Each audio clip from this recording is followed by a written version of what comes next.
प्रधानमंत्री नरेंद्र मोदी के तीसरे कार्यकाल के दूसरे मन की बात को पूर्व विधायक निर्भय कुमार शाहाबादी के मगधपुर स्थित आवासीय कार्यालय में लोगों ने सुना। इस अवसर पर जिला महामंत्री संदीप डंगाइच, प्रोफेसर मुकेश साहा, अशोक सिंह, ओम प्रकाश गुप्ता, दीपक शर्मा, हबलू गुप्ता, वीरेंद्र वर्मा, उमा चरण पहाड़ी, मोहन साव, प्रभात केसरी, दिलीप वर्मा सहित कई भाजपा कार्यकर्ता उपस्थित थे।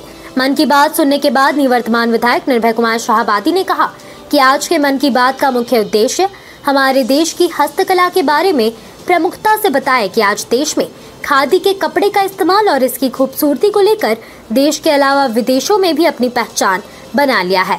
आज खादी के बनाए ड्रेसों को कई नामी फैशन शो में दिखाया जा रहा है। उन्होंने देश की महिलाओं को भी इसके इस्तेमाल करने पर जोर दिया और कहा कि जिस तरह से हमारा हस्तकरघा उद्योग में महिलाओं के लिए विभिन्न प्रकार के कपड़ों का निर्माण किया जाता है, उसी में खादी के कपड़ों का विभिन्न रूपों में निर्माण कर बाजार में उपलब्ध कराया जा रहा है। हस्तकला में उन्होंने पब्लिक आर्ट ऑफ इंडिया योजना के तहत लोग अपने हाथों के हुनर का इस्तेमाल कर अनेकों प्रकार के कलाकृतियों को उकेर कर प्रदर्शित कर रोजगार का सृजन कर रहे हैं। उन्होंने अंतर्राष्ट्रीय गणित ओलंपियाड में भारत के 5वें स्थान पर रहने वाले छात्रों के इस ऊंचाई तक पहुंचने की इच्छा शक्ति के बारे में उनसे बात कर जानकारी प्राप्त करना उनके हौसले को सलाम करते हुए उन्होंने कहा कि भारत अब आधुनिक शिक्षा के क्षेत्र में भी विश्व में अपना सम्मानजनक स्थान प्राप्त कर रहा है। साथ ही पेरिस में शुरू हुए ओलंपिक में शामिल हुए खिलाड़ियों के लिए भी शुभकामनाएं दी। सभी बूथों पे नरेंद्र भाई मोदी जी के 112वें एपिसोड जो मन की बात है उसको सुना गया है। आज बूथ संख्या 60 पे हम सभी लोगों ने इकट्ठे होकर के मन की बात सुना। उनके बातों से हम लोगों ने प्रेरणा लेने का काम किया।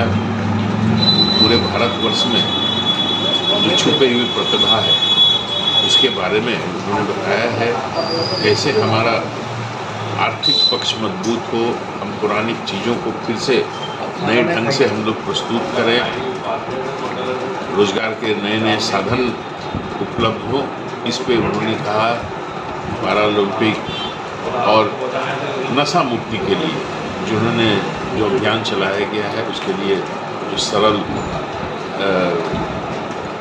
संस्था है उसके द्वारा जो नशा मुक्ति का अभियान चलाया गया है देश के हित में बहुत बड़ा कदम है। और उन्होंने इस बात से पूरी देश की जनता को अवगत कराने का काम किया। हम माननीय प्रधानमंत्री जी को आभार प्रकट करते हैं कि देश की छुपी हुई प्रतिभा, छुपे हुए जो हमारे पुरानी चीज़ें हैं उसको अपने मन की बात के माध्यम से देश की जनता को समर्पित करते हैं। इसके लिए उनको कोटि-कोटि धन्यवाद। प्रधानमंत्री जी के मन की बात का ये नई जो तीसरी सरकार बनी इसका दूसरा एपिसोड था और ये मन की बात का 112वां एपिसोड था जो कि हर बूथ पर सुना गया और हमने भी अपने बूथ 60 पर इस कार्यक्रम को सुना। इसमें प्रधानमंत्री जी ने बहुत से ऐसे अनछुए और अनसुने, अनकहे, अनदेखे चीज़ों को जनता के सामने रखते हैं और निश्चित रूप से देश के हर व्यक्ति को ये मन की बात को सुनना चाहिए और देश के जो बहुत सी बातें जो हम लोग आज तक नहीं जानते उसको समझने की कोशिश करना चाहिए। नशा मुक्ति के लिए प्रधानमंत्री जी ने आज आह्वान किया। उसी के साथ साथ ओलंपियाड, मैथमेटिक्स ओलंपियाड के लिए प्रधानमंत्री जी ने बताया जो लोगों ने पूरे विश्व में परचम लहराया उनसे बात की। इसी प्रकार प्रधानमंत्री ने जो ओलंपिक में भारत के खिलाड़ी जा रहे हैं उनको शुभकामना दी, विजय की, गोल्ड मेडल लाने की शुभकामना दी। लोगों से अपील की कि देश का खादी अधिक से अधिक हम लोग प्रयोग करें ताकि खादी में हम लोग कीर्तिमान स्थापित कर सकें।